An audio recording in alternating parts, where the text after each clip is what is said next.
Marshall's a tough environment, though. Sneaky road trip, in my opinion, and this has been like a decade long that Marshall's been fire at home and terrible on the road. That's a dangerous road game, but if you look at, there's no return game with Kent State. There's no return game with Akron. Maybe when they go to UMass with Frank Martin being such a good coach, he could really take teams out of their rhythm. But I think there's a case that they could be undefeated in the regular season. In-game live, only on SportsGrid.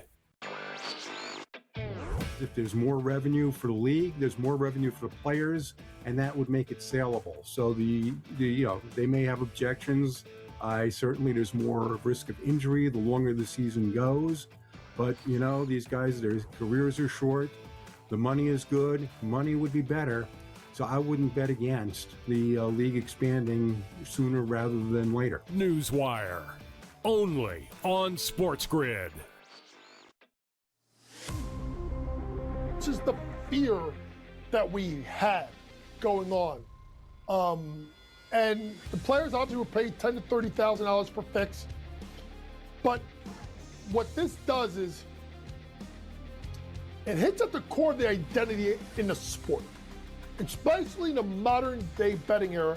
College basketball today, only on SportsGrid. His wife and his kids were like, I kind of like this. This kind of works out for me. Hey, daddy's a celebrity again, so I get access to things. Daddy's making money again. Hadn't made a nickel in the last 5 years. Now he's made a lot of money, so I'm sure they're good. Yeah.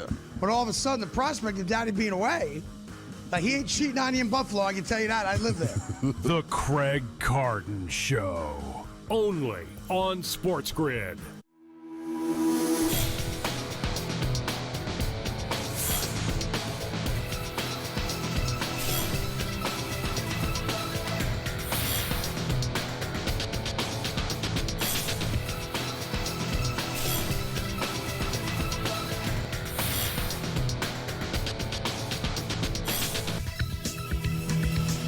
Good afternoon. Happy Friday. Welcome to NewsWire here on SportsGrid. I'm Craig Mish. Lots to cover on today's show. We're a little less than 10 days away from the Super Bowl next Sunday. We'll dive into some of the latest props. Tom Vecchio will join us to go over those. Also, Brett Siegel from Clutch Points, latest in the NBA. Josh Graham with the latest in some college and pro football as well. Sam McQuillan joins us courtesy of Legal Sports Report. And also John Lafayette from The Measure weighs in on the latest in media. That and a whole lot more on this edition of this Friday NewsWire, which we get started here because, folks, come next Sunday, you're going to be watching the Super Bowl like everybody else. And we're all wondering what kind of commercials we're going to see. But I can tell you one that we're not going to see, and that is going to be any of the prediction markets, Kalshi, Polymarket, Crypto.com. I'm sure they would love to be involved in this, but they're not. The NFL stating that prediction markets will not be able to advertise during the Super Bowl. And they are, quote, prohibited categories for the Super Bowl as well. It's not known exactly why, in particular, they've chosen to do this, but you can sort of read between the lines. No legislation, no regulation. And although the list of prohibited categories is not public, it's also known to include tobacco, firearms, and other controversial topics. I guess they consider prediction markets as of right now to be one of those. Meanwhile, Drake May has been very limited in his practice sessions, although the Super Bowl isn't this Sunday, it's next Sunday. You would think he would be okay. For the first time since the AFC Championship game, May weighing in on this nagging right shoulder injury that seems to be causing a stir in Foxborough. Here he is on the latest. Yeah, feeling good. Got out there moving around some good bit today, and I was able to do some of the jog through, so feeling good and looking forward to be ready to go. And this is the game you dream of playing in. So looking forward to getting out there and getting a chance to play in the Super Bowl. Were you limited at all? Or do you anticipate being limited moving forward? I'm just trying to do whatever I can to get back to 100%. And I think a lot of people in the locker room would say the same thing. Having a 2-week break, is nice to maybe rest a little more and get back to get to know the Seahawks as good as I can. And from there, looking forward to getting out to practice and trying to transfer that to live game reps. Meanwhile, some teams keeping quiet this offseason in the NFL. No new head coaches to hire. One of those would be the Minnesota Vikings. But general manager Kwesi Adolfo-Mensah, in his after-season press conference, was asked about the key decision to allow Sam Darnold to walk from Minnesota to Seattle. And certainly, if you are alluding to some of these comments, without a doubt, it sounds like it kept him up at night. You know, you spend a lot of those nights, obviously, you know, you're up in these decisions and they're uncertain, and you're trying to make sure that you don't lock yourselves into what you did and thinking that it's always right. And so there's those nights that you wake up and stare at the ceiling and ask yourself, but I always go back to the process and what we thought at the time. Yeah, it's easier to kind of go and be revisionist and results-based, but going to really think through what we had at the time. I still understand why we did what we did. The results maybe didn't play out the way we did. We wanted them to, but you know, ultimately, I think that at the end of the day that we could have executed better in certain places. And I don't want to say it individually in terms of a particular player, but just executing better, knowing what the room was, play style-wise, experience-wise, and just kind of really put together a better combination of people, collective in that group. That's kind of the thing I've probably focused on the most. Right now, we're all focused on the Australian Open final because I don't think that there's any question at this point that thing is going to be probably the most anticipated in years. Novak Djokovic defeated Jannik Sinner in 5 sets to advance to the finals of the Aussie Open earlier today. Sinner was minus 1,400 on the money line, Djokovic plus 800. Imagine that in a one-game scenario. 100 on Jokic returned $800. It's crazy. The match was just over 4 hours. Djokovic is trying to win his 11th Australian Open. So the question is, who's he going to have to run through this weekend? No surprise here, although the match was a classic. Carlos Alcaraz defeated Alexander Zverev in 5 sets to advance to the finals. Alcaraz was a huge favorite. Zverev had won a few times with Alcaraz battling cramps and a leg injury. But as of right now, after the match, Alcaraz said it was one of the most grueling wins in his history. This one was one of the most more demanding matches that I have ever played in my career so far. I think physically we just push each other to the limit today. We push our bodies to the limit, which I think the level of the 5th set was really, really high. So I'm just really happy to get the win. That I came back and I just ranked this one in a top position of one of the best matches that I have ever won. Meanwhile, Lindsey Vohn's Olympic status is in doubt. She was airlifted from a downhill race in Switzerland after crashing into a safety net. No word on the severity of the injury. She was expected to participate for the final times in the Winter Olympics next month. Meanwhile, in the National Basketball Association, Minnesota Timberwolves pulled off a rare feat. That's beating the Oklahoma City Thunder, holding them under 115 points as well. Minnesota wins 123-111. Anthony Edwards had 26 points. Shai Gilgeous-Alexander had 30. That's 3 straight wins for the Timberwolves. There's no question beating SGA and OKC has to happen on defense, and that's what Chris Finch said happened. Told the guys that's our defense, at its best form. Really good physicality on the ball, set the tone there. Did a good job on point with our coverages and the execution of those things. It's certainly like what we're capable of, and we got to bring that out more, not just wait for the best team in the league.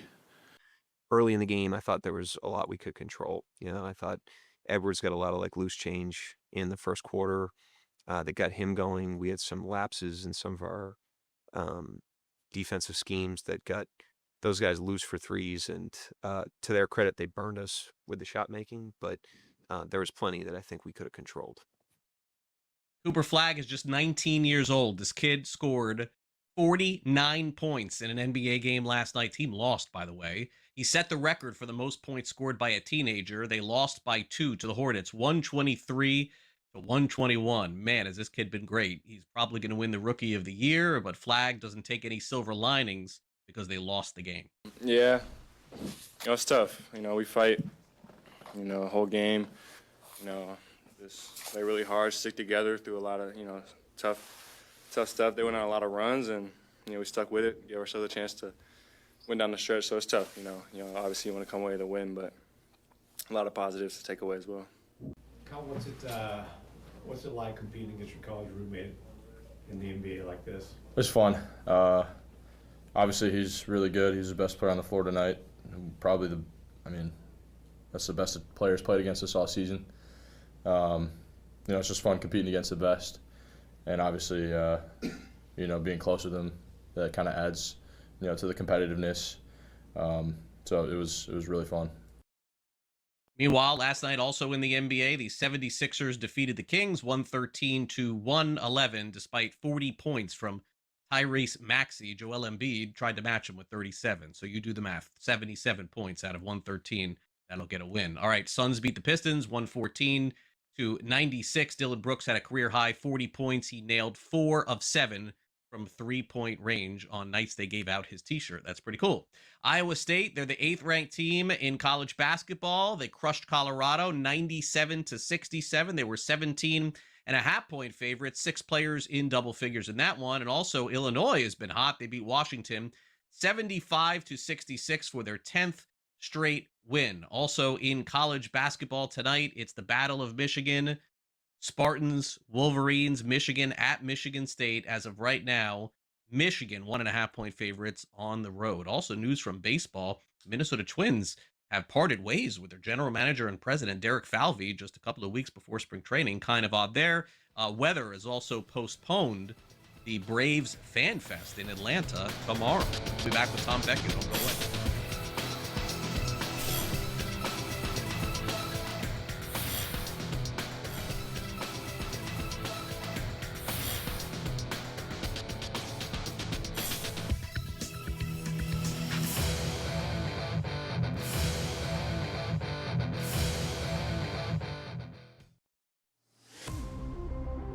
Is the fear that we had going on.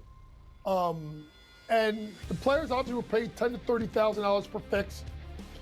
But what this does is it hits at the core of the identity in the sport, especially in the modern day betting era. College basketball today, only on SportsGrid. Basically, my co-host on Game Time Decisions, Josh Doan, is featured so much. And I also want to say this basically now confirms we are the premier Josh Doan network in all of sports media. No way no other show mentions Josh Doan as much as this one.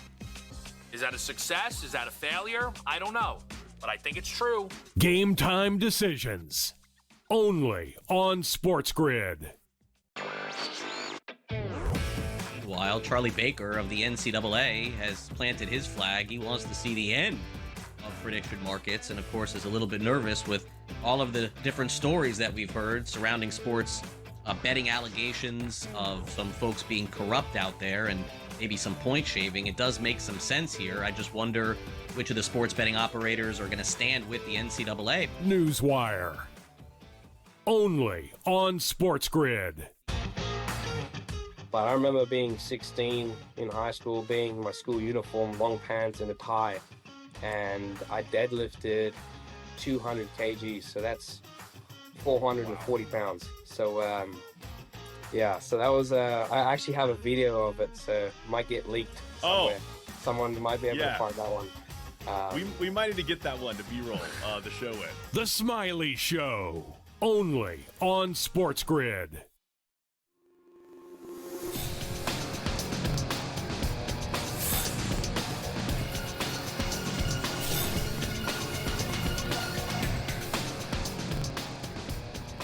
All right, welcome back to NewsWire here on SportsGrid. We got Tom Vecchio from SportsGrid breaking down the latest in the National Football League. We're down to one game. We'll see if we can get an edge on any of the props and certainly some of the odds going into next Sunday. Tom, great to have you back here on NewsWire as well. All right, so we still have a little bit under 10 days here. We've got the Seattle Seahawks currently 4.5-point favorites in the Super Bowl over the New England Patriots, 4.5. Total of 45.5 in this game, so a little bit of a lower total than they opened up with. Did you take a position yet on this, or you want to wait a little longer? It's your call. I haven't taken a position, but, I'm certainly leaning to the over. And, frankly, I think now is the time to strike to get in before it moves to 46. Like, that's really where I'm expecting it to go. We are, as you said, over a week out. But as we get closer and closer, more and more public money will be getting in on the over. Everyone's going to want to see points. They don't want to see, 12-9 game as we saw, whatever that was between the Rams and the Pats. They're going to want to see more and more points. So to see that move up would not surprise me. And that's really where I'm leaning. Also, I think it will move to 5 or 5.5 in some spots. That's just my estimation right now. But I have more confidence that the over will move up. What I think is really changed in terms of sports betting is that the Super Bowl always the most bet game of the year, Tom. But these props that were so unique to the Super Bowl are now out for every game during the regular season, basically. I know they'll have more in the Super Bowl than usual, but I remember a day where this was the game where individually you would be looking at the over-unders of all the players. Now you could do it every game on FanDuel and DraftKings. So given the opening lines that have come out, and naturally these could move before Sunday, have you identified any that you've jumped on before kickoff next Sunday in Santa Clara? Yeah, there's one I tweeted out the other day for George Holani, the now second-string running back for the Seahawks. We know that Zach Charbonnet is done for the year, over 7.5 receiving yards. This number is on the move a little bit in some areas. Obviously, again, we are 10 days out, as you said, before the kickoff, so this number will continue to move. But we look to the Pats in the postseason. They struggled against Kamani Vidal, R.J. Harvey, Woody Marks when it comes to running backs and receiving game. If we look to them in the regular season, they allowed over 30 receiving yards to running backs per game. So we're not expecting a massive role for Holani, who played on only 34% of snaps last week. Of course, his first game with Charbonnet now done for the year. But, the Seahawks like Zach Charbonnet, at least they liked him in the pass protection game, better than Ken Walker. So if Holani's going to be taking some of that role, I'm not expecting 8-10 targets. I'm expecting 3, maybe 4. If he comes down with 2 catches, Craig, I think he goes over this number. Very unique to have two quarterbacks who go in with very similar passing yardage numbers. It's just the dynamic that these teams have been playing with. And who would have thought a couple of weeks ago that Sam Darnold's number would be higher than Drake May? And honestly, when you look at it, does it really make that much sense, Tom? When you think about, are they just reacting to what we saw in the weather last week? Now, Darnold seems pretty solid to me, 227.5. I like that line. But Drake May feels low to me at 225.5. What am I missing? The thing I would say with Drake May is I'm not sure there's a scenario where he falls under this number and the Pats win. If the Pats win, I think he needs to go over this. And it really comes down to how strong the Seattle rush defense is, because they're going to bottle up Stevenson and Henderson in the backfield. I don't think the Pats are going to have a ton of success moving the ball on the ground. What we saw from Stevenson last week wasn't amazing. Also, what we saw from Drake May last week. But if Drake May finishes with 185 yards, I don't see the Pats in this game. So I think he needs to go over this number in order for the Pats to have a chance. And some of this may come because, Seattle has a lead and the Pats are in a full passing game script. But I will take Drake May in what is a clear bounce back spot. After 86 yards last week, he goes over 222. Tom, Jackson Smith-Njigba has reached Puka Nacua range in the prop market here. 93.5 is his number going into the Super Bowl next Sunday. Let's go through the rest. Stephon Diggs, 43.5. Henry, 38.5. Cooper Kupp had a touchdown last week, 32.5. Kayshon Boutte, 30. Mac Hollins, 26.5. AJ Barner, tight end, 25.5. Anything point out at you to me? Rare to have a Super Bowl, I guess, with just like one primary wide receiving target. It appears to be Jackson Smith-Njigba. Usually you get to a Super Bowl, you'll see some 90s, some 80s, some 70s. Pretty big difference from 93 all the way down to Diggs' 43. Right. So the thought that I have for the Pats, at least from a defensive perspective, is they are going to do everything they can to eliminate JSN in the passing game and Ken Walker in the running game. And they're going to say, everyone else, you try and beat us. Like, they're not going to let JSN beat them. They will double cover him. They will roll extra coverage towards him. They're going to try and shut down Ken Walker in the run game. And they're going to say, Sam Darnold, use the other options that you have to try and beat us. And that leads me to Rashid Shaheed, actually, for the Seahawks. They started off the first drive the Seahawks did with that long pass to Rashid Shaheed, 1 catch for 51 yards. He didn't have any other. So I have a position on Shaheed, both over his total receiving yards at 21.5 and his longest reception at 14.5. I think this is the classic double dip spot where he could go over this in 1 catch, another 25-yard catch, which is very probable for him given the fact that he had an 11.4 A.dot average depth to target throughout the regular season. He's their downfield option. Like, JSN is the possession receiver. Hey, we need to pick up a first down. It's third down. They go to JSN. Those deeper shots go to Rashid Shaheed, and he get this done he get both props done in 1 catch. Yeah, and by the way, could do it in the second half and the first half at any time. He just goes deep, and you know he's going to get the chance. It's a matter of he catches the ball and makes good on it. Right. Okay, so rushing yards is pretty clear cut here. The odds makers are telling us it's a two-man show. Kenneth Walker of Seattle, Ramondre Stevenson of New England. Look how low Travion Henderson's numbers have plummeted. He's down to 17.5. This guy was rushing for over 100 yards a game for 4 or 5 weeks during the season. Then you have Holani, and you have Sam Darnold, who generally doesn't run. Yeah, I would turn to Drake May. And, it really comes down to the fact that throughout the postseason, the Pats' offensive line hasn't been good. Drake May has taken 5 sacks in each of the 3 playoff games that they have played.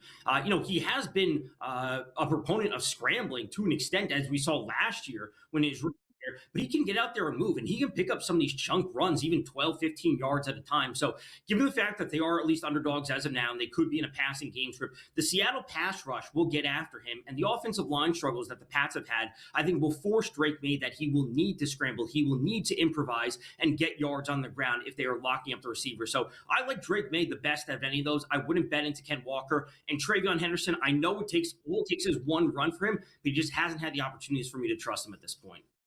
No, he certainly doesn't. Real quick, Super Bowl MVP. Anybody outside of a quarterback, you think, Tom? We usually don't get one of those. It's usually one of the other. It would be JSN putting up a Cooper Kupp performance where he has 10 catches for 100-some-odd yards and 2 touchdowns. That would be the only other option.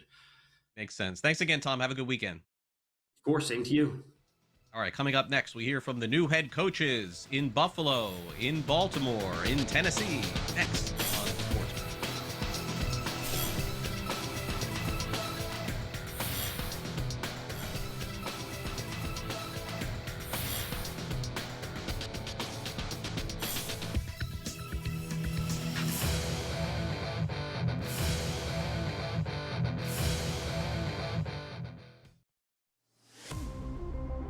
It's just the fear that we had going on.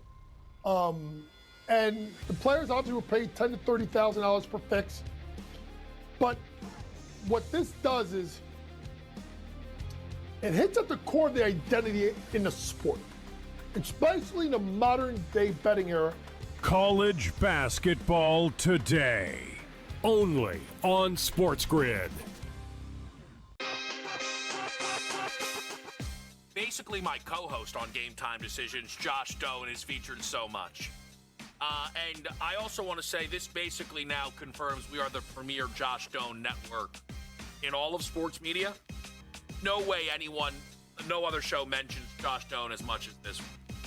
Is that a success? Is that a failure? I don't know, but I think it's true. Game Time Decisions, only on SportsGrid. Meanwhile, Charlie Baker of the NCAA has planted his flag. He wants to see the end of prediction markets, and of course is a little bit nervous with all of the different stories that we've heard surrounding sports betting allegations of some folks being corrupt out there and maybe some point shaving. It does make some sense here. I just wonder which of the sports betting operators are going to stand with the NCAA. NewsWire, only on SportsGrid. But I remember being 16 in high school, being in my school uniform, long pants and a tie, and I deadlifted 200 kgs, so that's 440 pounds. So yeah, so that was I actually have a video of it, so it might get leaked somewhere. Someone might be able to find that one. We might need to get that one to B-roll the show with. The Smiley Show, only on SportsGrid.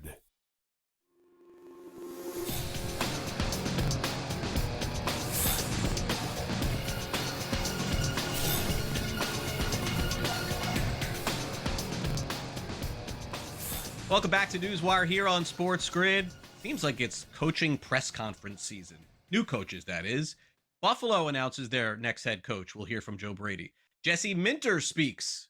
He's the new head coach of the Baltimore Ravens. And Robert Saleh got a head coaching gig. That's right. He's with Tennessee. Let's hear from all 3 coaches. Time now for the SportsGrid Sound Off.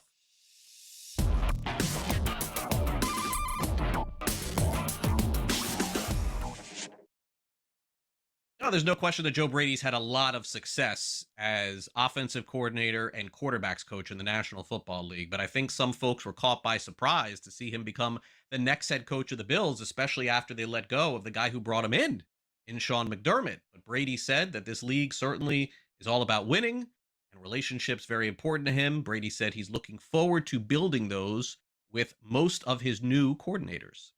I may be calling plays still, but I'm no longer the offensive coordinator, Max, right? The defensive and special teams guys one day, I can't wait to grow our relationship, right? And deepen it and understand who you are and continue to grow that. And I can't wait to go out to practice, right? And when you get a takeaway, be able to celebrate with you, just like I was talking a lot to you. I get to get after Spencer Brown the same way, and I'm in it with you guys now, right? I can't wait to do that. I have so much confidence in the guys here. I have so much confidence in the rosters and so much confidence in the men right here. Everything we will do will be centered around you having success and making sure that we're putting you in the best positions to have success. I tell my players all the time, I'm so grateful to get to do what I do, but I'm more grateful to get to who I get to do it with.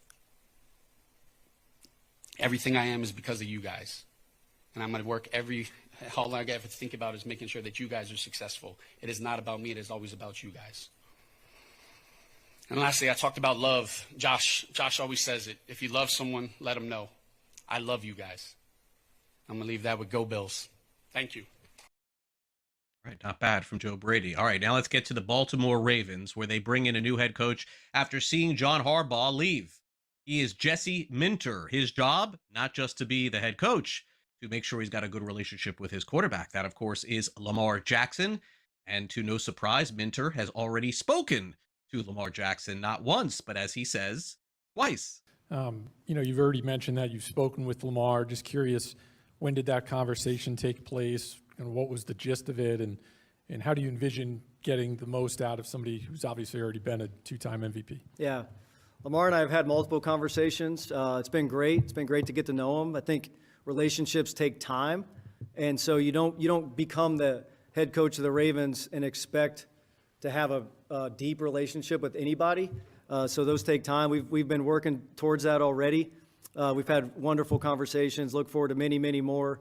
But Lamar, I just look forward to connecting with him, helping him become the best version of himself, creating a team identity that allows him to thrive, which he's already, proven to be an elite, one of the best player in the National Football League, and put a team around him that allows him to reach that ultimate goal of bringing a Super Bowl back to Baltimore.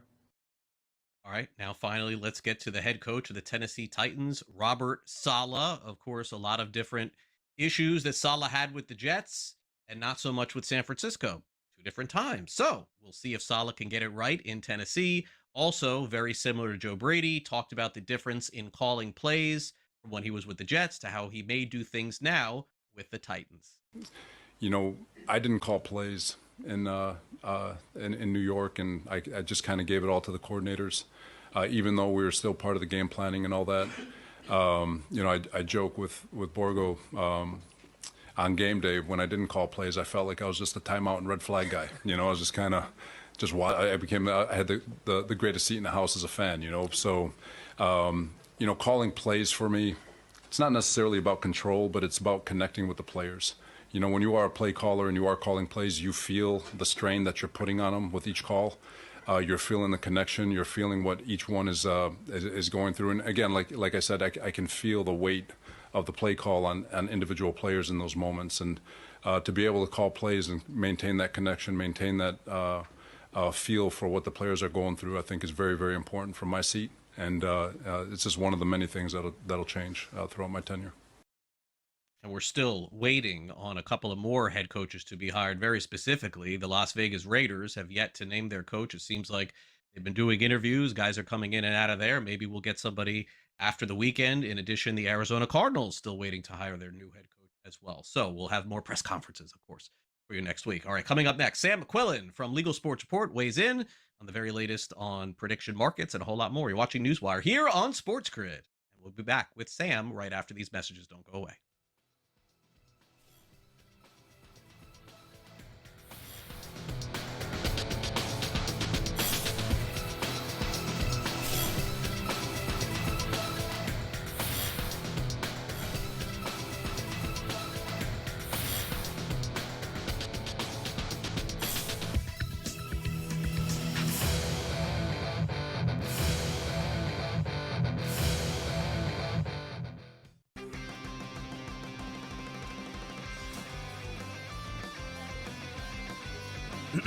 Class is in session. Today, let's talk about the teaser. A teaser is a multi-leg bet where you shift the point spread in your favor. You get better numbers, but every selection has to win. It doesn't matter what you bet if you don't have the insights. Tune into SportsGrid and get ahead of the class.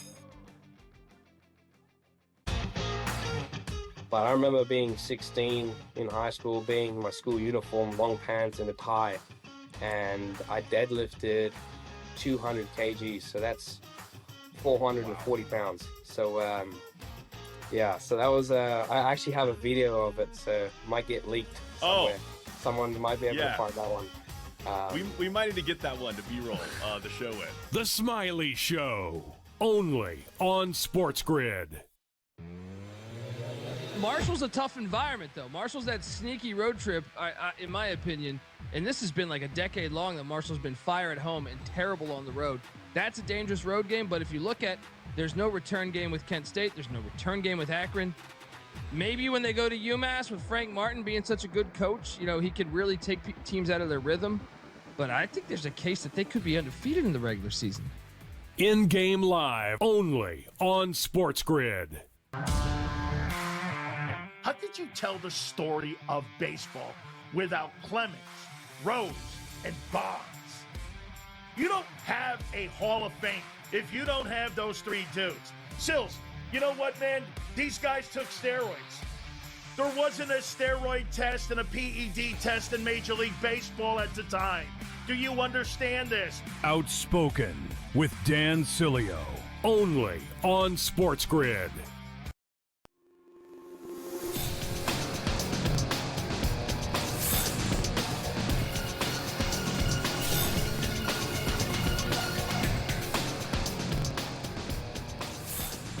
Welcome back to NewsWire here on SportsGrid. Let's close out our week with Sam McQuillan of Legal Sports Report. Of course, you could read all about his stories, columns, and opinions over on their website. Certainly follow him on social media for more insights on sports betting as well. Sam, great to have you back here on NewsWire. Let's get started. Ohio certainly has been in the spotlight in 2025 for sports betting, sometimes not for the right reasons. Two members, of course, of the Cleveland Guardians involved in a sports betting scandal, and the governor of Ohio at this point shared a regret. I don't know if it alluded to necessarily about that, but sports betting, a hot topic, no doubt.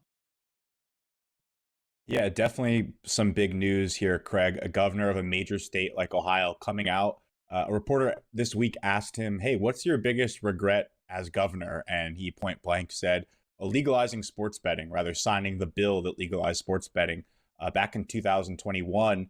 Said he didn't realize how much advertising there was going to be. He thought it was going to be sports books, get people to sign up for their apps and they move on. And he's firsthand seen the impact it's had, at least on a couple of young men in the state with the two Cleveland Guardians pitchers you mentioned, Craig. He actually worked with Major League Baseball. After that happened, he came out and said, we need rules in place that prevent this kind of thing. Now, whether these rules will prevent pitch rigging or, illicit behavior in sports from actually happening, that's a different thing. But what they came out and did was, cap the micro bet pitch markets that were allegedly manipulated in this case. So put some rules on that. But he said he wishes he didn't have to. He's regrets it. Not really offering a solution as to what to do now, but definitely taking responsibility. And, it's no coincidence that this comes not just after that, but after we had the college basketball point shaving indictment just a few weeks ago. And then I think kind of where this all started was in October, you had the Terry Rozier stuff, the Chauncey Billups stuff.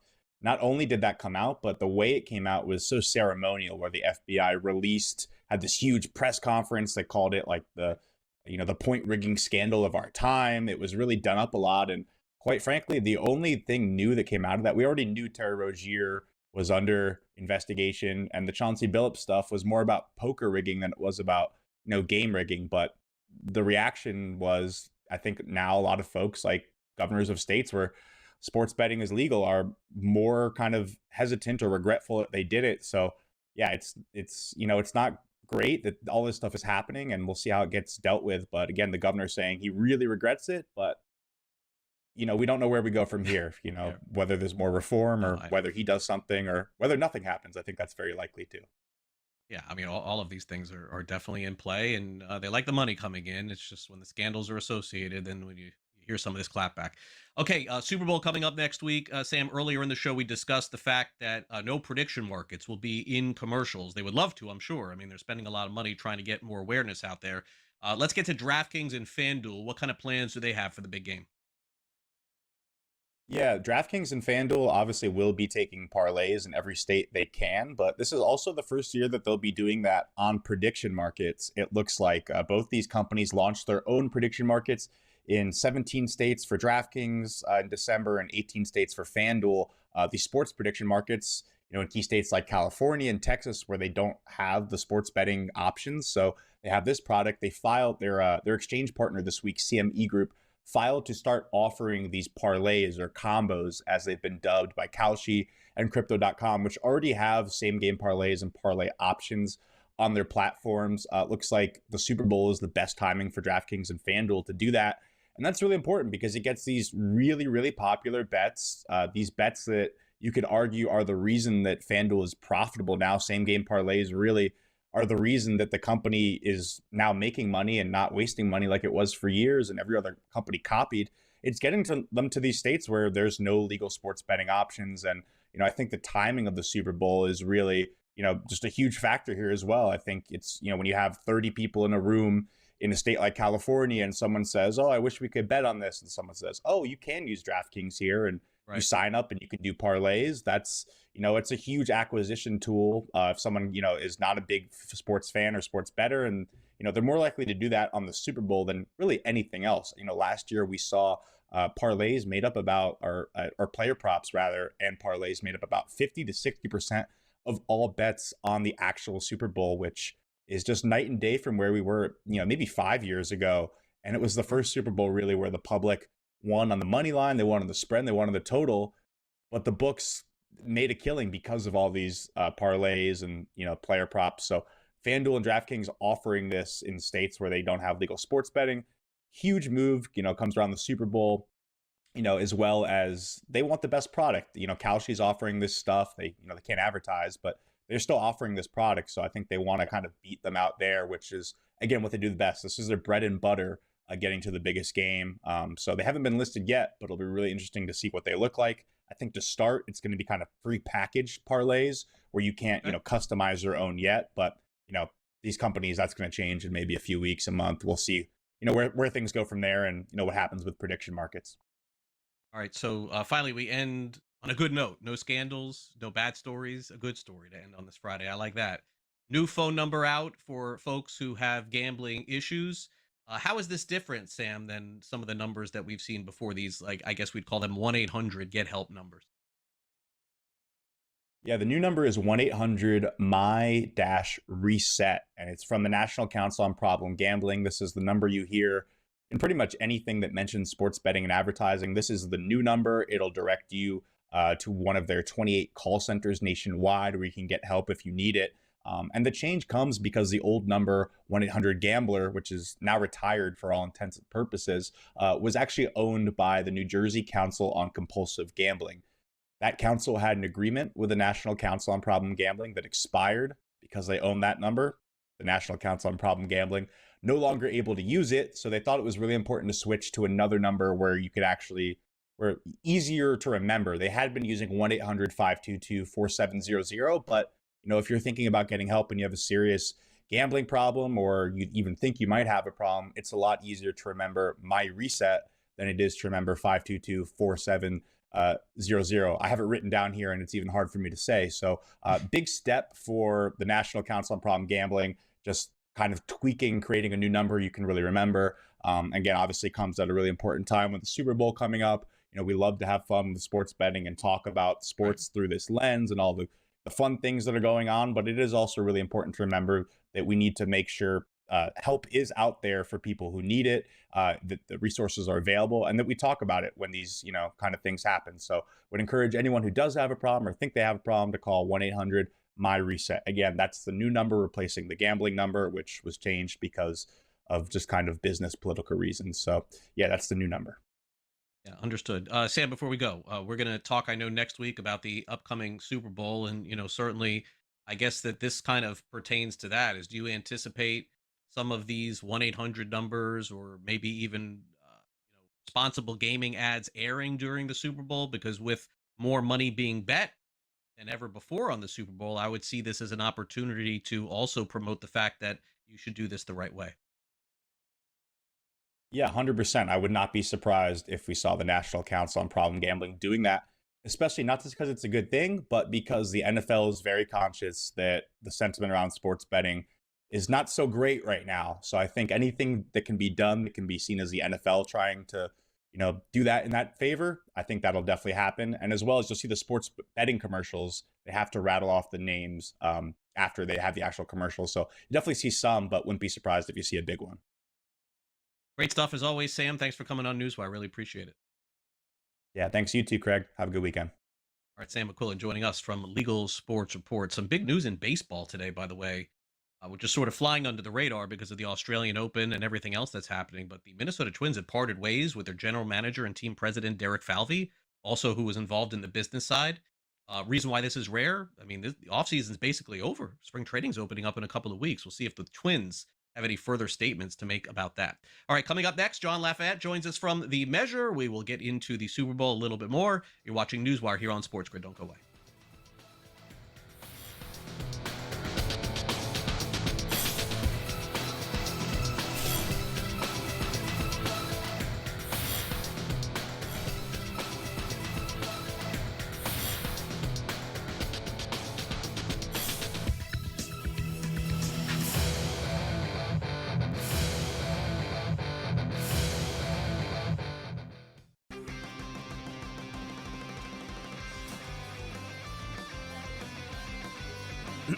Class is in session. Today, let's talk about the teaser. A teaser is a multi-leg bet where you shift the point spread in your favor. You get better numbers, but every selection has to win. It doesn't matter what you bet if you don't have the insights. Tune into SportsGrid and get ahead of the class. But I remember being 16 in high school, being in my school uniform, long pants and a tie, and I deadlifted 200 kgs, so that's 440 pounds. So yeah, so that was I actually have a video of it, so it might get leaked somewhere. Someone might be able to find that one. We might need to get that one to B-roll the show in. The Smiley Show, only on SportsGrid. Marshall's a tough environment, though. Marshall's that sneaky road trip, in my opinion, and this has been like a decade long that Marshall's been fire at home and terrible on the road. That's a dangerous road game, but if you look at, there's no return game with Kent State. There's no return game with Akron. Maybe when they go to UMass with Frank Martin being such a good coach, he could really take teams out of their rhythm. But I think there's a case that they could be undefeated in the regular season. In-game live, only on SportsGrid. How could you tell the story of baseball without Clemens, Rose, and Bonds? You don't have a Hall of Fame if you don't have those three dudes. Sills, you know what, man? These guys took steroids. There wasn't a steroid test and a PED test in Major League Baseball at the time. Do you understand this? Outspoken with Dan Cilio, only on SportsGrid.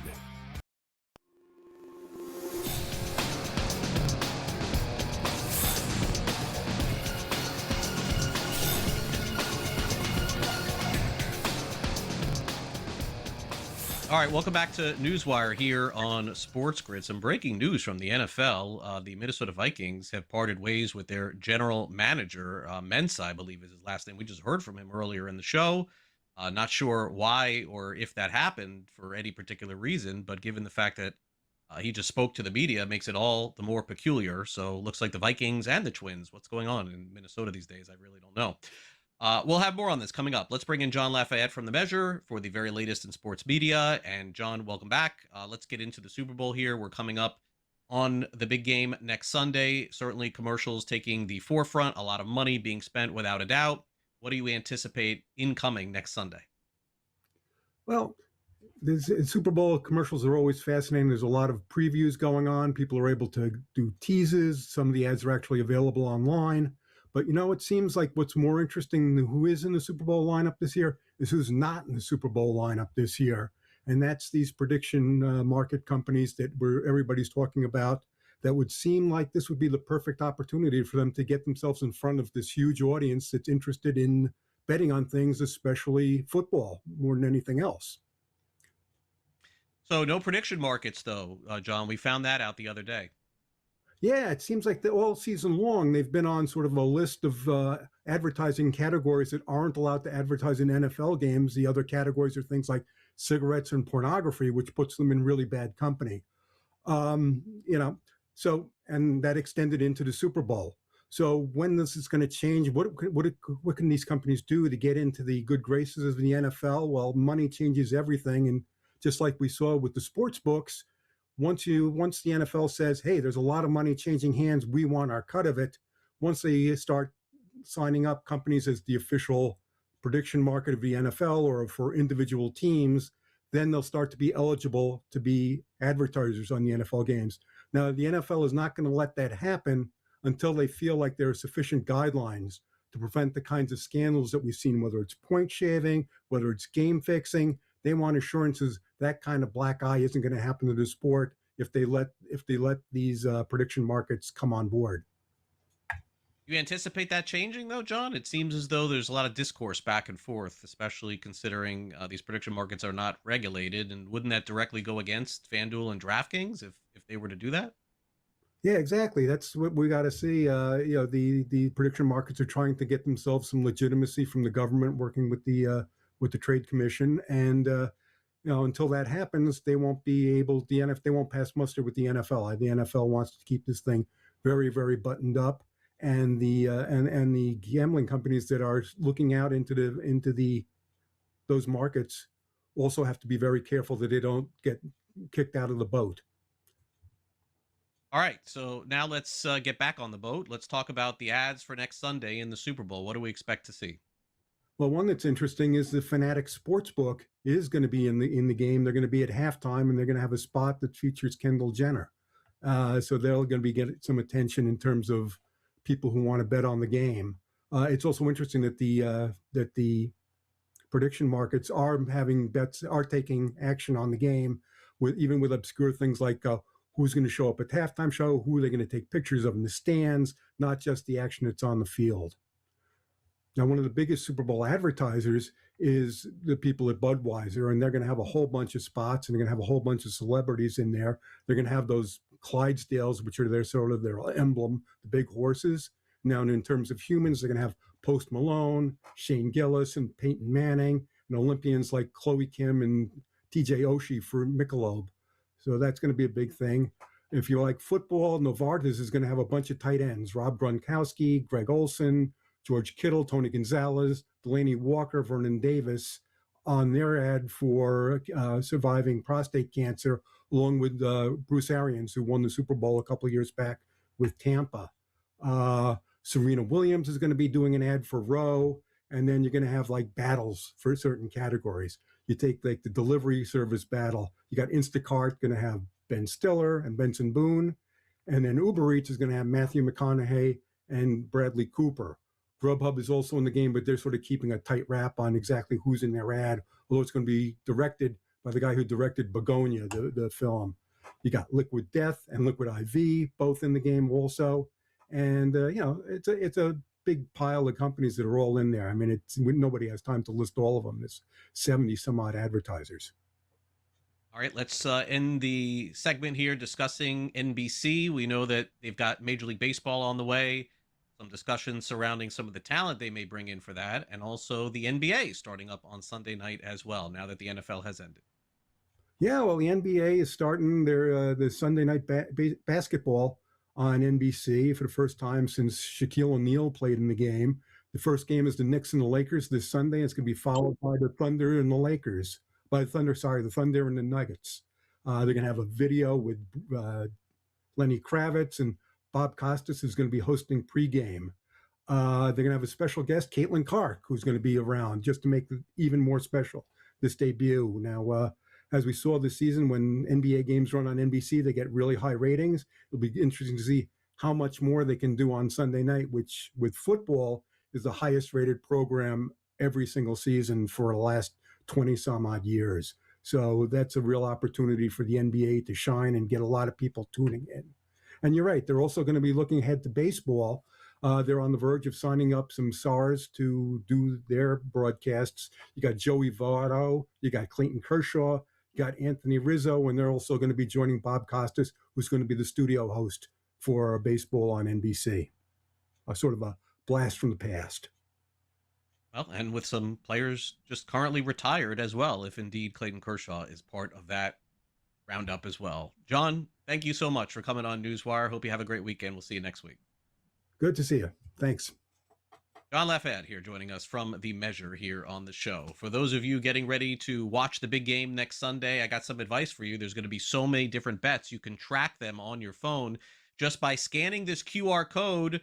We'll do it all for you via the SportsGrid app. It's available for iOS and Android. So in addition to watching the big game, you can also stream our shows for absolutely free with a second screen. It is the SportsGrid app. There's the QR code. Scan that into your phone, iOS and Android. You'll be all set. We'll take a quick time out. We head back next to G2E. Hillary McAfee sits down with the partner at Princeton Public Affairs Group, Bill Pascrell III. You're watching Newswire here on SportsGrid. We'll be right back. Don't go away.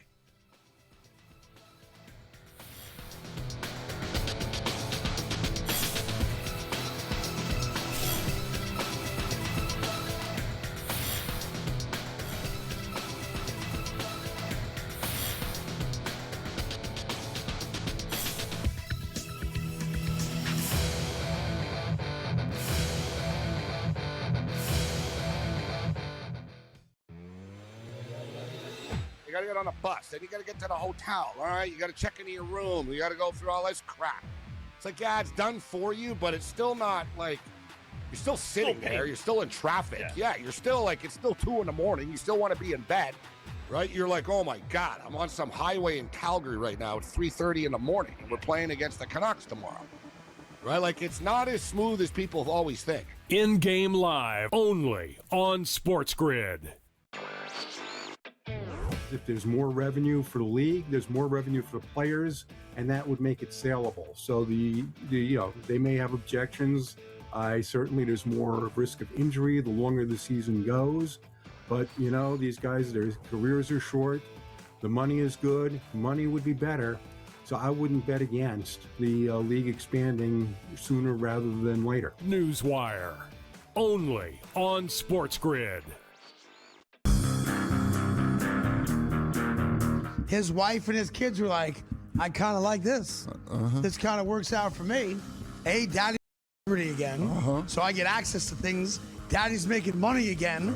Hadn't made a nickel in the last 5 years. Now he's made a lot of money, so I'm sure they're good. Yeah. But all of a sudden, the prospect of Daddy being away, like he ain't cheating on you in Buffalo, I can tell you that. I live there. The Craig Carton Show, only on SportsGrid. In reality, you and I could coach Josh Allen to 11 wins. Like, it's not that monumental of a task, right?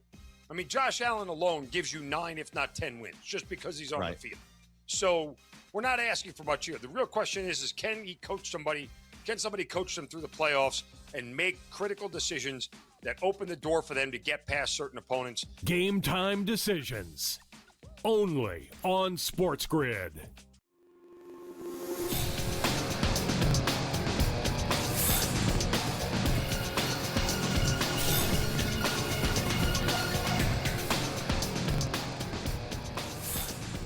Vikings have fired their general manager, Kwesi Adolfo-Mensah. No reason given at this point, but all the major publications are reporting this, ESPN, NFL Network as well. Mensah was, most recently a year ago, very highly thought of, and in fact was at the Senior Bowl and all the activities going on in the upcoming draft. So no word on what happened here. And actually Monday when we come back, we'll give you the latest on that. All right, let's check back at the G2E conference back in October. Hillary McAfee sits down with the partner at Princeton Public Affairs Group, Bill Pascrell III. Bill, very heavily involved in responsible gaming, doing a lot of seminars and conferences, how to get that accomplished. Here he is. Welcome back to G2E. We're here on the floor with Bill Pascrell III. BP3, I hear people call you. And you are the partner at Princeton Affairs Group? Princeton Public Affairs Group. Princeton Public Affairs Group. Well, thank you for being here today. It's great to be here. So what are you doing here at G2E? This is my 19th G2E. I do about 16 conferences a year globally. And it's either I have clients paying for me to go because they want me to speak on a topic, or I have clients here that want to see me that aren't, in person with me a lot. It's a good business networking opportunity. And I also, I did a panel yesterday, I did one today. Yesterday was on responsible gaming, which is a big issue. Yep. And gambling addiction and prevention. And today I'm doing one on poly-market sweepstakes and predictive markets, which is a big topic and certainly big in the sports world. Yeah. What's your take on prediction markets? Well, I think sweepstakes have mishandled their government affairs and their education and advocacy. I am very positive and optimistic about predictive markets. I'm a political person, lobbyist, strategic advisor, come from a political family. I think that regulators are not appreciating and understanding the power, quite candidly, of the President of the United States, whether you like him or not. His son, Donald Trump Jr., is fully engaged with Kalshi. Kalshi, Robinhood, Crypto.com, the dual currency organization. They're all going to be sorted because the federal government is regulating them with the CFTC. So I'm not super optimistic that any of these lawsuits are going to ultimately come in a successful overturn of predictive markets. And I think, as you've seen, and you certainly have, a lot of the tier one operators have already started to work behind the scenes with them in anticipation of them moving forward. Now, I understand, because I'm involved in horse racing and sports betting and a lot of it, that there's concern that, the predictive markets are going to take over, but it's an ebb and tide, it's an evolution. Right. Just like nobody believed I was going to be able to get online gaming done in the United States 15 years ago. We got that done. Yeah. Nobody thought it would happen. Now it's happening. Yeah. Hasn't grown as quickly as sports betting and online mobile sports betting.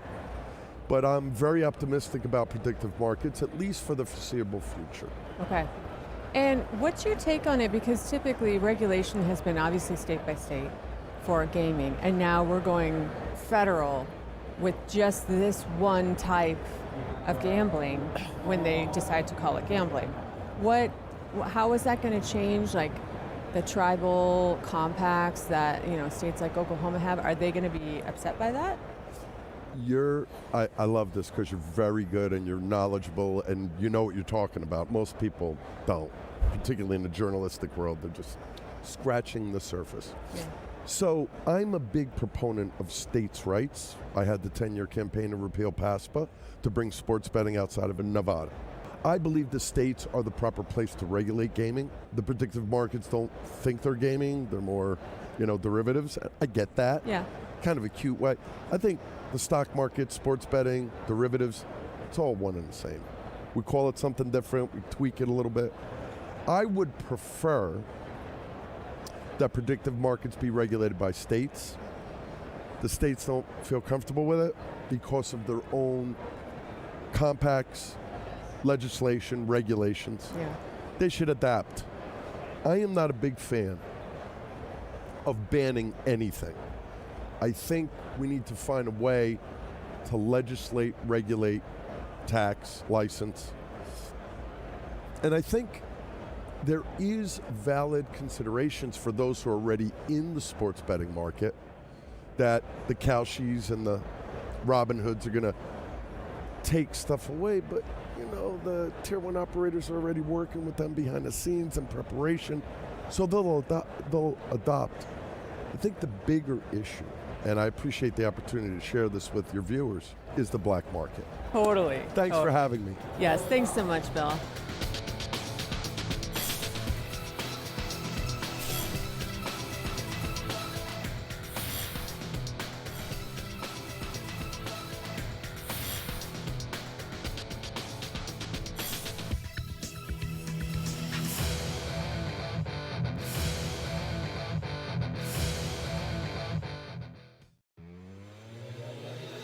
You got to get on a bus. Then you got to get to the hotel. All right, you got to check into your room. You got to go through all this crap.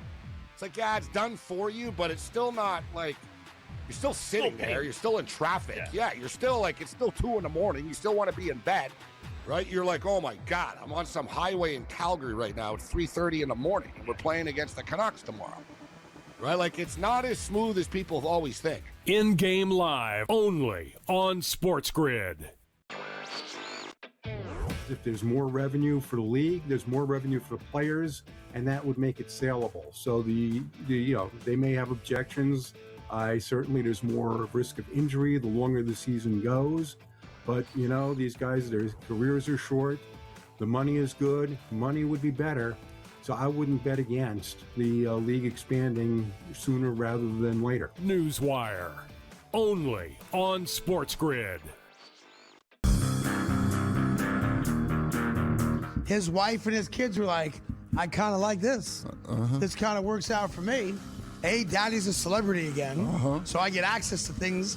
Daddy's making money again.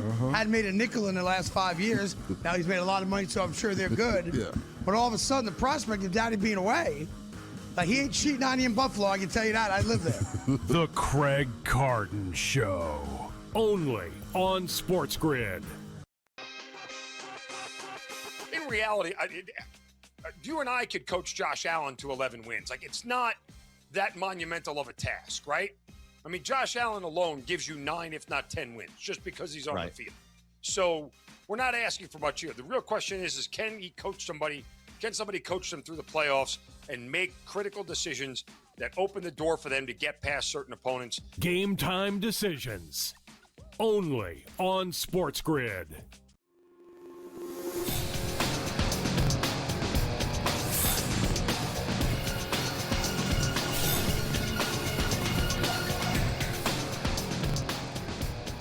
Welcome back to NewsWire here on SportsGrid. Great to catch up with Brett Siegel from Clutch Points. The NBA trade deadline is fast approaching, and certainly one of the biggest names in the NBA has been floated out there as far as a trade is concerned. Let's check in with Brett on that.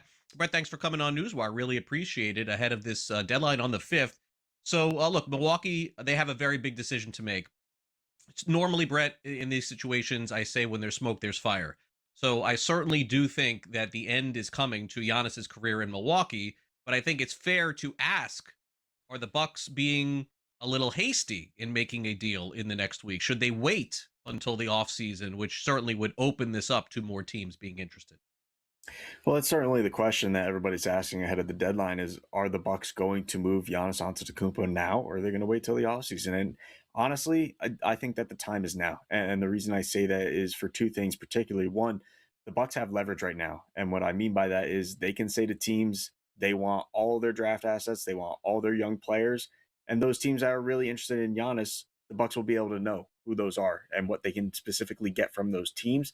And then the second aspect of a trade right now is that Giannis is going to be eligible for a Supermax contract, a 4-year, well over $240 million contract extension.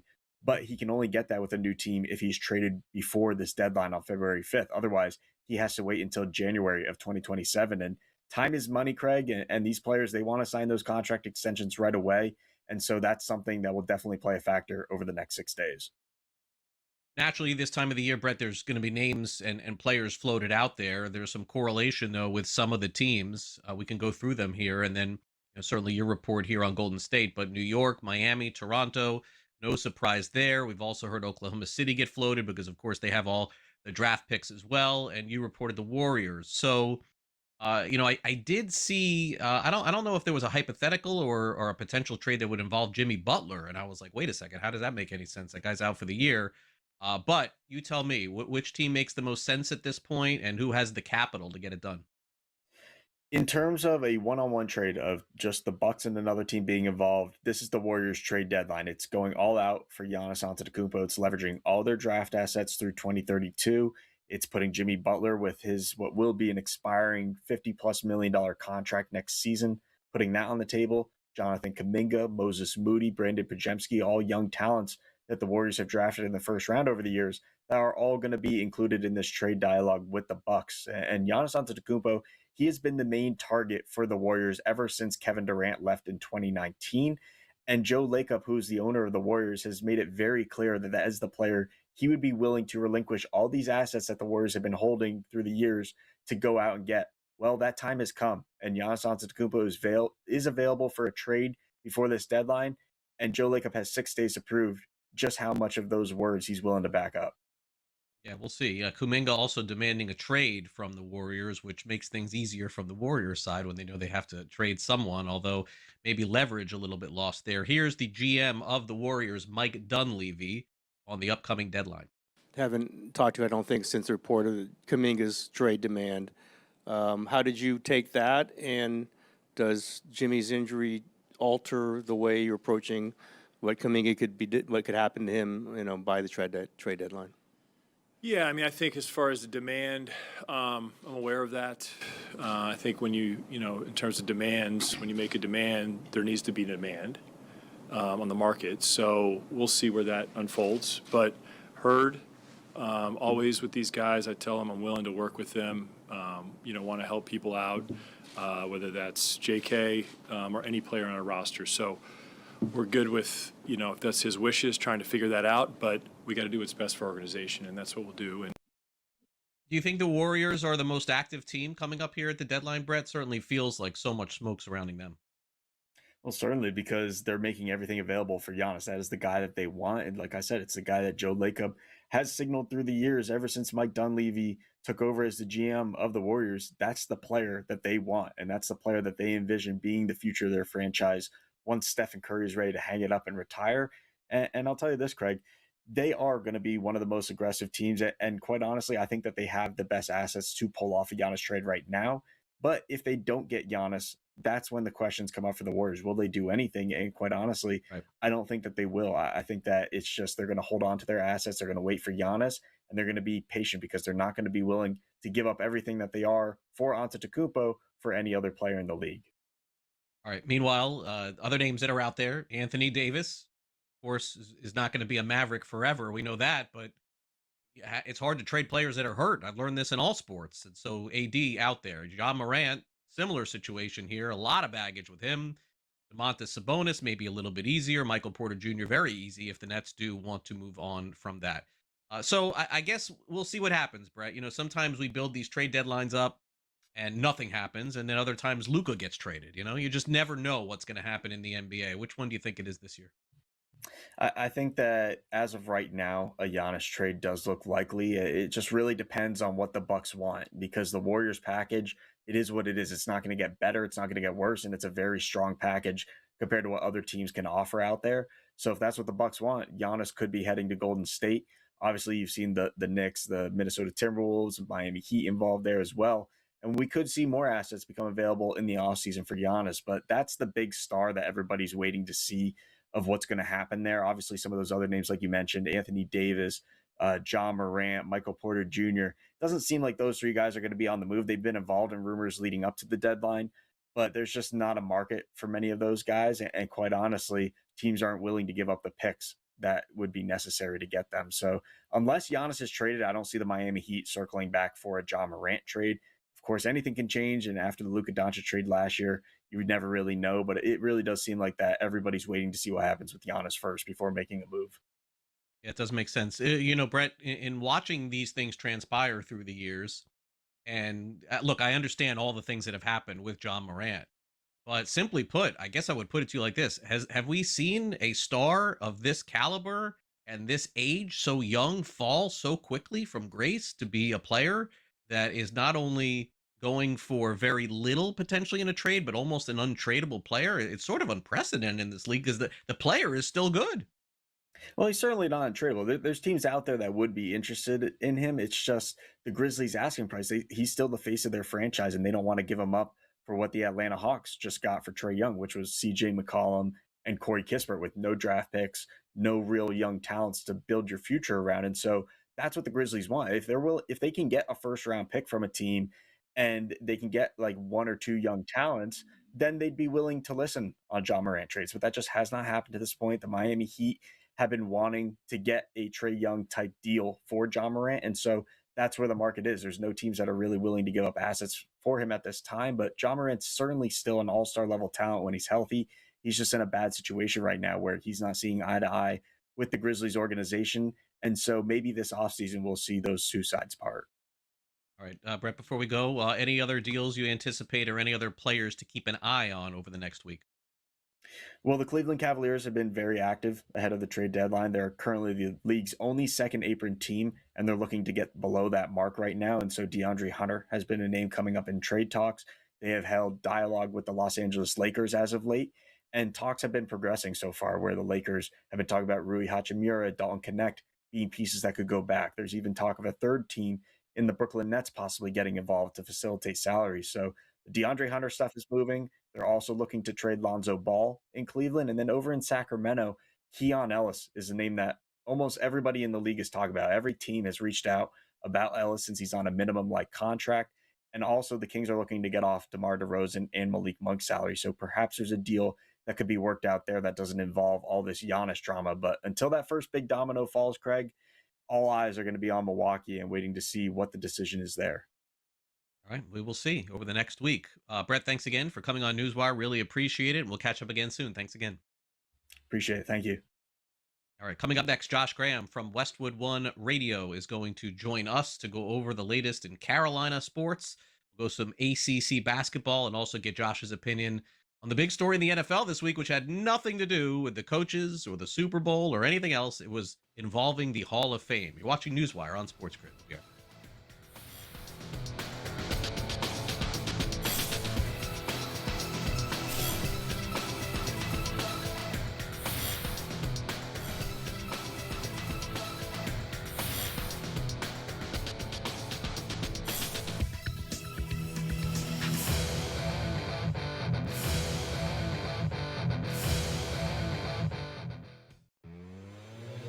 Marshall's a tough environment, though. Marshall's that sneaky road trip, in my opinion, and this has been like a decade long that Marshall's been fire at home and terrible on the road. That's a dangerous road game, but if you look at, there's no return game with Kent State. There's no return game with Akron. Maybe when they go to UMass with Frank Martin being such a good coach, you know, he could really take teams out of their rhythm. But I think there's a case that they could be undefeated in the regular season. In-game live, only on SportsGrid. If there's more revenue for the league, there's more revenue for the players, and that would make it saleable. So they may have objections. There's more risk of injury the longer the season goes. But these guys, their careers are short. The money is good. Money would be better. So I wouldn't bet against the league expanding sooner rather than later. NewsWire, only on SportsGrid. Is the fear that we had going on. And the players obviously were paid $10,000 to $30,000 per fix. But what this does is it hits at the core of the identity in the sport, especially in the modern day betting era. College basketball today, only on SportsGrid. His wife and his kids were like, I kind of like this. This kind of works out for me. A, daddy's a celebrity again, so I get access to things. Daddy's making money again. Hadn't made a nickel in the last 5 years. Now he's made a lot of money, so I'm sure they're good. Yeah. But all of a sudden, the prospect of daddy being away, like he ain't cheating on you in Buffalo, I can tell you that. I live there. The Craig Carton Show, only on SportsGrid.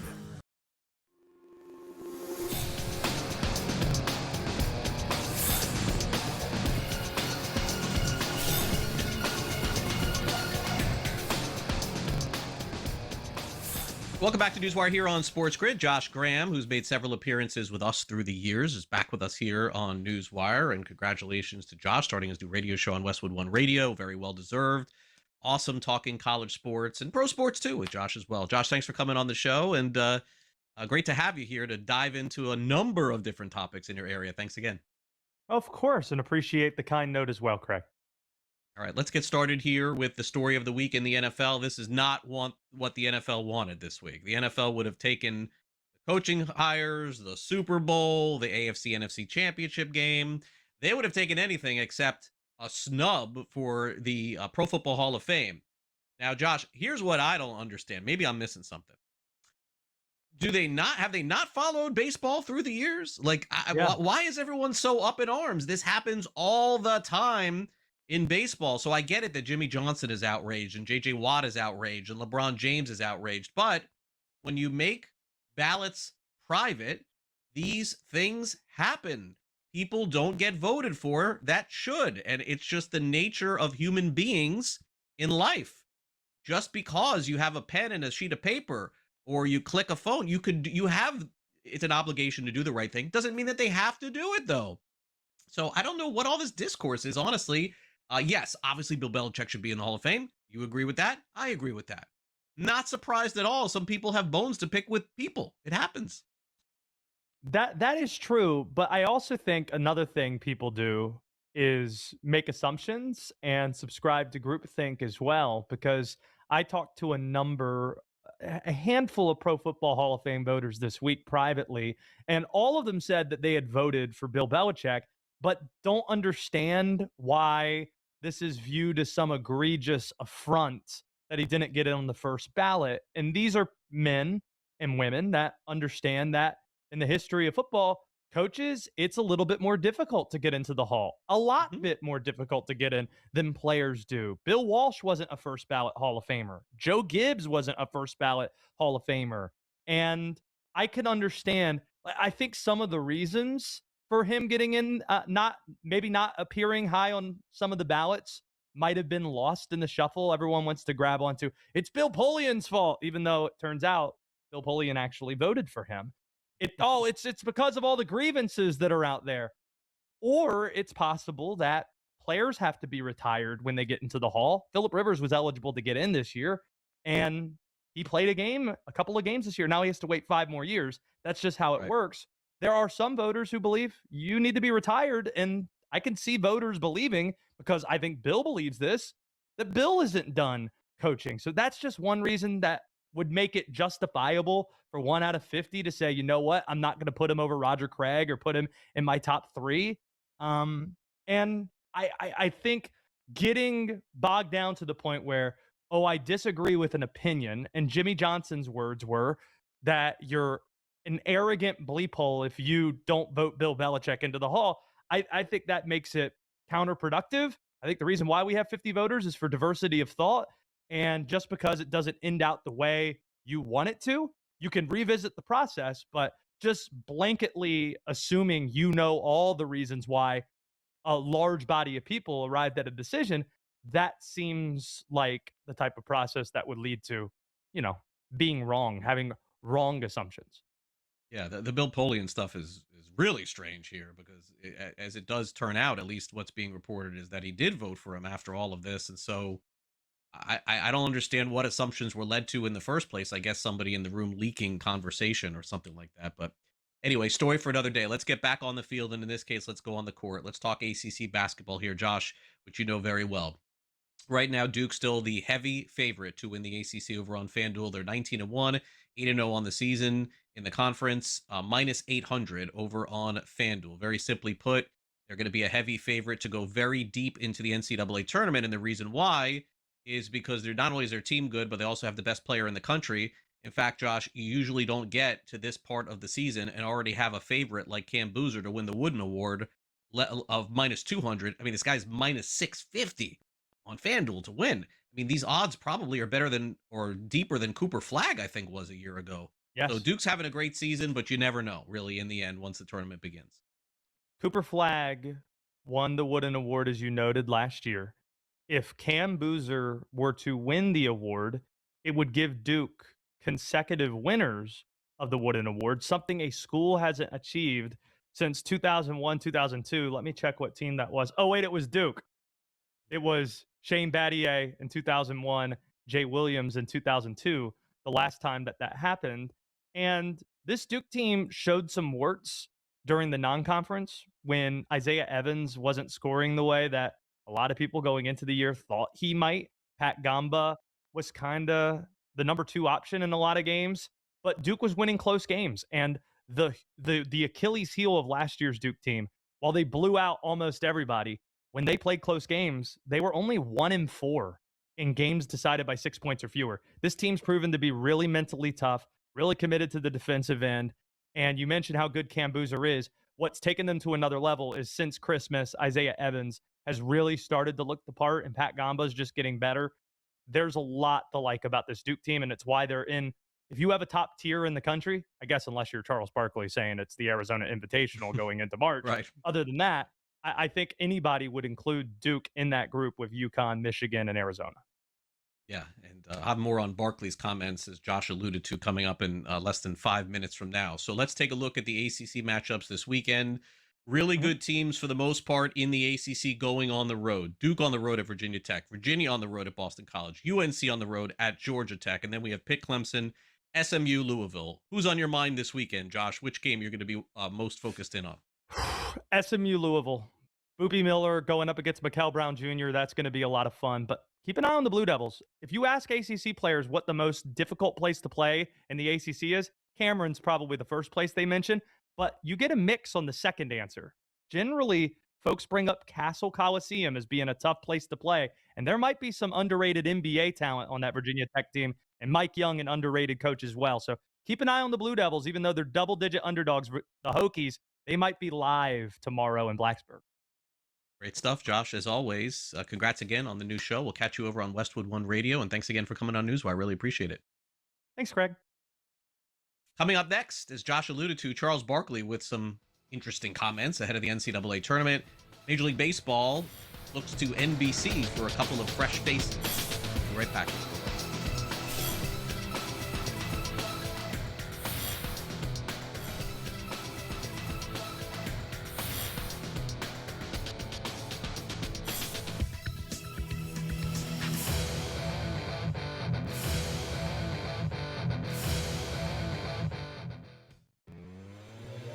Marshall's a tough environment, though. Marshall's that sneaky road trip, in my opinion, and this has been like a decade long that Marshall's been fire at home and terrible on the road. That's a dangerous road game, but if you look at, there's no return game with Kent State. There's no return game with Akron. Maybe when they go to UMass with Frank Martin being such a good coach, you know, he could really take teams out of their rhythm. But I think there's a case that they could be undefeated in the regular season. In-game live, only on SportsGrid. If there's more revenue for the league, there's more revenue for the players, and that would make it saleable. So they may have objections. There's more risk of injury the longer the season goes. But these guys, their careers are short. The money is good. Money would be better. So I wouldn't bet against the league expanding sooner rather than later. NewsWire, only on SportsGrid. Just the fear that we had going on. And the players obviously were paid $10,000 to $30,000 per fix. But what this does is it hits at the core of the identity in the sport, especially in the modern day betting era. College basketball today, only on SportsGrid. His wife and his kids were like, I kind of like this. This kind of works out for me. Hey, daddy's a celebrity again, so I get access to things. Daddy's making money again. Hadn't made a nickel in the last 5 years. Now he's made a lot of money, so I'm sure they're good. Yeah. But all of a sudden, the prospect of daddy being away, like he ain't cheating on you in Buffalo, I can tell you that. I live there. The Craig Carton Show, only on SportsGrid.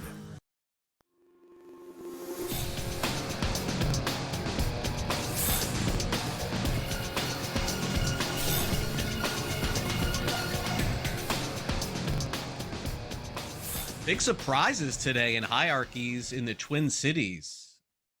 Mensa, the GM of the Minnesota Vikings, was fired today, and he was participating in all their offseason activities. So it looks like right now someone internally will have to handle their upcoming draft, which is 2 months away. And also the Minnesota Twins fire their president and general manager, Derek Falvey. So Mensa and Falvey both leading their teams as of yesterday, and now both teams looking for new leadership. All right, as we wrap up the show, Charles Barkley of TNT ESPN Sports discusses Arizona's chances in the NCAA tournament. Major League Baseball on NBC is coming soon. And also, if you have a toddler who likes to play sports, I have one for you. It's time now for Last Licks.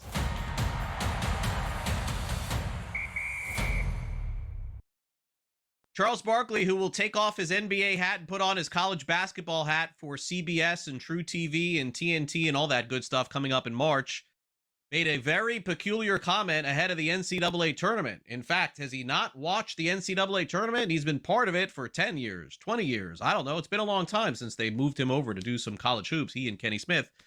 But Barkley making the comment that the NCAA tournament champion should already be crowned. That's it. It's undefeated Arizona. He says it's the Arizona Invitational. Wildcats, best team in college basketball. I don't think anybody would doubt that or argue that. But through the years, we've seen so many upsets in the tournament. I know there's only been a couple of 116 upsets. First round is what I'm alluding to. But Arizona could easily lose in the NCAA tournament. So I have a feeling if this does not work out well for Barkley, then we will be cold taking this little appearance for Barkley talking about the Arizona Invitational. All right, Major League Baseball is headed over to NBC Sports. We know that is coming fast and furious with the baseball season just less than 3 months away. In fact, they're going to have Sunday Night Baseball as well. And NBC is honing in on making a big announcement, which is regarding a couple of former players. In fact, 2 of them just retired over the last couple of years. Anthony Rizzo, who did not play last season, and Clayton Kershaw, who announced his retirement this past season, although Kershaw will play in the upcoming World Baseball Classic. NBC also announced that Bob Costas will be part of their programming, and so this will be a completely new look. And by the way, with new talent in baseball that we haven't seen in a long time. Usually speaking, it's a lot of Major League Baseball Network's talent, etc.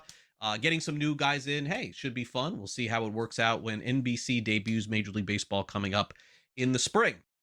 Finally, there is a 2-year-old named Jude. I've never heard of him. Jude Owens is the last name, who's made history by becoming the youngest person to hold 2 Guinness World Records for snooker trick shots. Jude accomplished the feat at just 2 years old and 61 days old. 2 years and 61 days. Weeks later, he completed a pool bank shot at just 2 years and 302 days. His achievements make him one of the youngest double record holders ever. So let me summarize this for you without reading. He's 2 years old, and he's really good at pool. I mean, that is crazy. 2 years old! How is he doing this? I have no idea. So I guess we got to start training our youngsters to play pool. Okay, fair enough. Thanks again to our great guests here on the show. Tom Vecchio, Sam McQuillan, John Lafayette, Brett Siegel, Josh Graham. Those were our great guests here on the program. Also want to thank everybody for participating all week long in our NewsWire shows. But as a reminder, we don't just do NewsWire here. We got Fantasy Sports Today coming your way at 3 p.m. Eastern, and I will see you then. So make sure you join us as we recap the entire year. And in fact, we're going to go through some of the biggest winners and losers of this past fantasy football season. Also, don't forget, we've got a Super Bowl to cover for you next week. Our coverage here on NewsWire begins Monday at 12 p.m. Eastern with great guests all weekend long. Right now on the FanDuel Sportsbook, we've got Seattle as 4.5-point favorites with a total of 45.5. Let's remember these numbers and see if they hold next week, because certainly the Super Bowl generally doesn't have odds that move all that much. Our Tom Vecchio says he thinks the Seattle may move up to 5.5. Kind of think this line stays the same as we move forward. In addition, don't forget, you can always download the SportsGrid app to stream our shows 24 hours a day, 7 days a week. All you have to do is have an iPhone or Android, and you can scan a QR code, which will get you right there to basically be able to do everything that you want here with us for a second screen. What does second screen mean? It means you're watching a sporting event. You can watch us as well, because we give out great betting information, whether it's live betting, futures, parlays, teasers, and everything else. And by the way, you can also stream our network on this app 24 hours a day, 7 days a week.